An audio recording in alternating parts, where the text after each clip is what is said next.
It was meant to be a sabbatical, a break from the blood, the sleepless nights, the thin line between saving lives and watching them slip through gloved fingers. After 12 years in surgery, my brain throbbed with fatigue. Not the kind of tiredness sleep cures, but the kind that seeps into your bones, turning moments of silence into unbearable noise. The chief of staff, Dr. Yilmaz, had pulled me aside after a 12-hour trauma shift and said, "Take some time. You've earned it. Hell, you need it." And so I left. I didn't go to a resort or a beach. I wanted stillness, not sunshine. I found a listing buried deep in a forum for medical historians, an old estate once owned by a reclusive 19th century surgeon named Dr. Elijah Call. The listing said the property had been maintained by a local trust and was now used sparingly for medical research retreats. No electricity, no Wi-Fi, but it had surgical archives and even a preserved operating room. Perfect for clearing my head, I thought. The house stood on the edge of a forest near Alpendale, a town with no phone signal and one gas station. The road up to the Call estate was more a suggestion than a path, muddy, overgrown, and full of sharp turns that made my tires groan. By the time I arrived, the sun had dipped low, washing the house in orange and bruised purple. The mansion looked like a corpse of a building, tall and narrow with stained stone, like a church that had forgotten God. I killed the engine and listened. Nothing but wind, no birds, no bugs, just the whisper of trees, their leaves brittle and dry. I stepped out and grabbed my duffel bag. The moment I did, I felt it. That pause, that shift in air, like someone inhaling behind me. I turned fast, nothing. Just the path I'd driven, disappearing into the woods like a throat closing. The front door opened with a reluctant groan. I stepped into a narrow hallway with faded wallpaper peeling in thin strips, like flayed skin. The air was cold and smelled of alcohol and rot. There were covered portraits along the walls, white sheets draped loosely over frames. I touched one, brushing it back. A man stared out at me, high collar, thin mustache.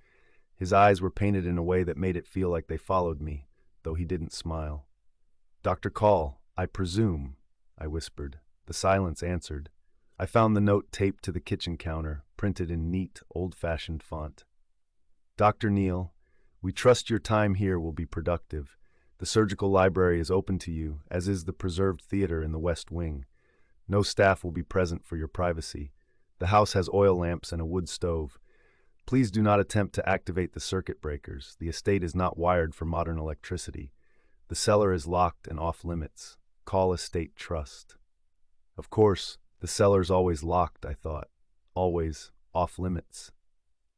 I lit a lamp. Its glow revealed motes of dust dancing like spores. I explored. The kitchen was filled with rusted utensils and yellowed jars. The study was colder than the rest of the house. One drawer in the desk wouldn't open, though I heard something inside it, scraping, like fingernails. I laughed to myself. You need this break, all right. That night, I slept in the old guest room on the second floor. I lay still for hours, staring at the cracked ceiling. Somewhere in the house, a clock ticked, but there was no clock in my room. Tick, tick, tick. Then it stopped. I sat up. The silence returned, too complete. I thought I heard breathing from the hallway, or maybe it was just the wind. The next morning, I found the operating theater. The West Wing smelled like metal and vinegar. A double door opened into a large room with sloped seating, an old surgical amphitheater preserved under glass panels. The table in the center was iron, scratched and pitted. Leather straps dangled from its sides, stiff with age. Tools rested on a tray nearby, bone saws, scalpels, rib spreaders, all perfectly arranged. But something was wrong. The straps weren't dusty, and the tray of tools, one of the scalpels had a smear of something reddish-brown on its edge. Fresh? No. Impossible. Still, I stepped back, lamp held high, my breath fogging in the cold room. I laughed again, dry and brittle. I was scaring myself, but even so, I covered the tools with a cloth and left the room. When I turned back before closing the door, I swore one of the seats up in the gallery had a shape in it. A figure, watching. Then I blinked, gone. Over the next few days, things changed subtly. At night, the ticking would return, but only when I was trying to sleep. The air grew colder, even though the stove burned hot. I'd find objects shifted, my lamp on the wrong side of the bed, my toothbrush damp as though used. Once I returned from a walk to find my duffel bag unzipped and every article of clothing folded neatly at the foot of the bed. The strangest thing, though, was the mirror. In the second-floor bathroom, the mirror above the sink didn't show my reflection correctly. Not a glitch or blur. No, the image showed me altered. My mouth was wider, my eyes darker. A slit ran along my neck, stitched crudely. I smashed it with the oil lamp. The next morning, it was whole again. On the fifth night, I awoke to a sharp, rhythmic tapping. Tap, tap, tap. I opened my eyes slowly, reluctant. My breath plumed in the cold. The fire in the stove had died.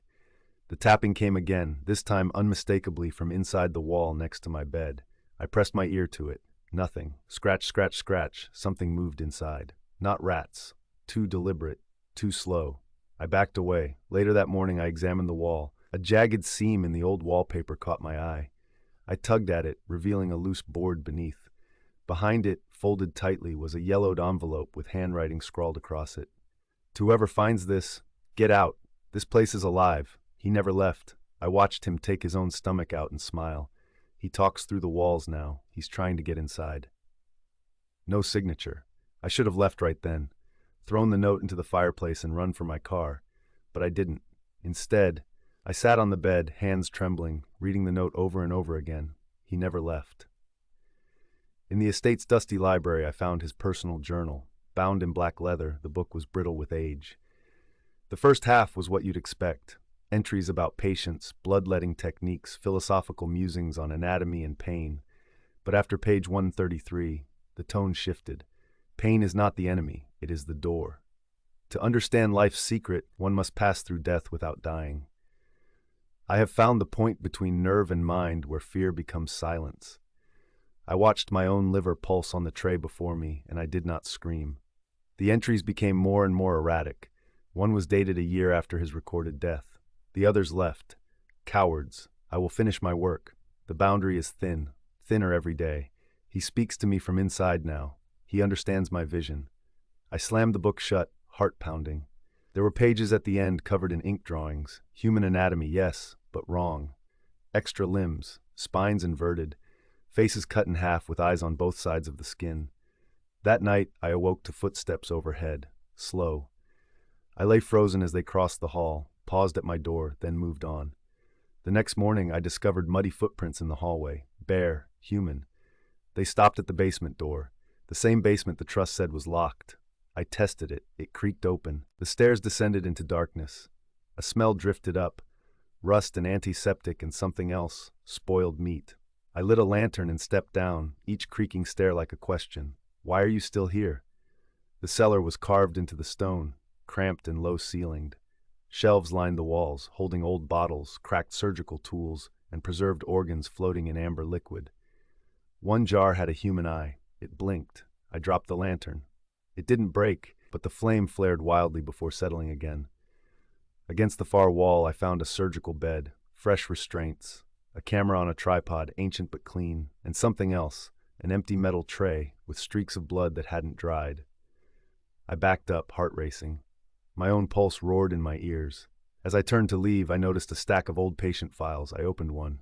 Subject Dr. Neil Ashcroft, procedure self-resection, exploratory cranial incision. Status ongoing. Subject unaware. I didn't sleep that night. The entire house creaked and whispered. Doors opened on their own. My own journal, which I'd left beside my bed, now had entries in it I hadn't written. I see clearly now. The scalpels are in my veins. He told me where to cut next. The mirror lies unless the light is right. I tried to leave. The car wouldn't start, not even a click. The engine was perfectly intact, but the battery had been removed. The wires snipped. I walked the road back toward town.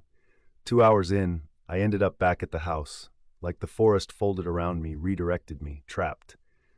That night, I returned to the surgical theater. I don't know why.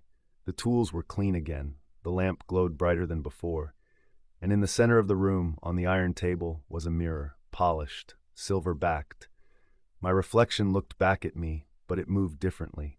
It smiled when I didn't. Then it opened its mouth and whispered, "Time for the operation, doctor."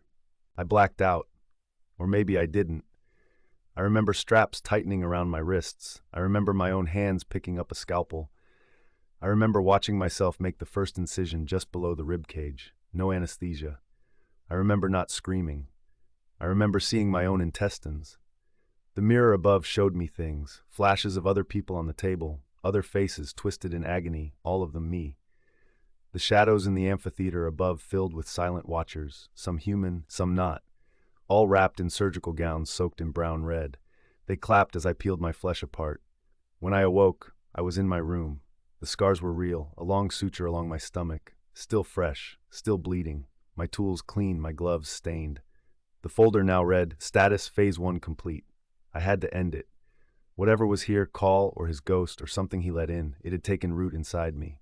I could feel him moving behind my eyes. The journal said he found the threshold between death and life. I believed it now. The only way to stop it was to confront it fully, to finish what he started and sever the link. So I went back to the cellar. I strapped myself to the table, and I waited. The shadows returned, and with them a figure in a blood-stained lab coat, wearing my face but wrong, older, stretched, stitched. "Do you understand now?" it asked, voice like broken glass. I nodded. The figure leaned in. Then, silence. The lights flared, and everything went dark. They found me wandering the woods 3 weeks later, naked, covered in stitches, talking in Latin. I don't remember much of that. The hospital said I suffered from psychosis due to isolation. They stitched me up, gave me meds, and sent me home. But every time I look in the mirror, sometimes the reflection moves just a second too late, and sometimes it smiles. When I don't.